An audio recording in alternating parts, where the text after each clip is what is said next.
కేరళ 12వ ముఖ్యమంత్రిగా పినరయి విజయన్ ప్రమాణ స్వీకారం చేశారు. తిరువనంతపురంలోని సెంట్రల్ స్టేడియంలో ఏర్పాటు చేసిన ప్రత్యేక కార్యక్రమంలో గవర్నర్ పి సదాశివం విజయన్ చేత ముఖ్యమంత్రిగా ప్రమాణం చేయించారు. నిరాడంబరంగా జరిగిన ఈ కార్యక్రమంలో పినరాయితో పాటు మరో 18 మంది కూడా మంత్రులుగా ప్రమాణ స్వీకారం చేశారు. 72 విజయన్ ఓ గీత కార్మికుడి కుమారుడు.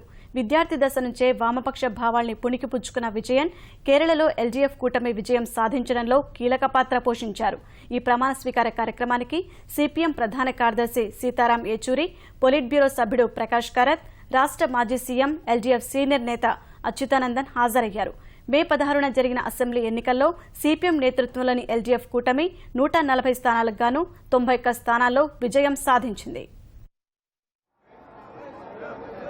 പിണറായി വിജയനായ ഞാൻ നിയമം വഴി സ്ഥാപിതമായ ഭാരതത്തിന്റെ ഭരണഘടനയോട് നിർവ്യാജമായ വിശ്വസ്തതയും കൂറും പുലർത്തുമെന്നും ഞാൻ ഭാരതത്തിന്റെ പരമാധികാരവും അഖണ്ഡതയും നിലനിർത്തുമെന്നും ഞാൻ കേരള സംസ്ഥാനത്തെ ഒരു മന്ത്രി എന്ന നിലയിലുള്ള എന്റെ കർത്തവ്യങ്ങൾ വിശ്വസ്തയോടും മനസ്സാക്ഷിയെ മുൻനിർത്തിയും നിർവഹിക്കുമെന്നും ഭരണഘടനയും നിയമവുമനുസരിച്ച് ഭീതിയോ പക്ഷപാതമോ പ്രീതിയോ വിദ്വേഷമോ കൂടാതെ എല്ലാ തരത്തിലുള്ള ജനങ്ങൾക്കും നീതി ചെയ്യുമെന്നും സഗൗരവം പ്രതിജ്ഞ ചെയ്യുന്നു.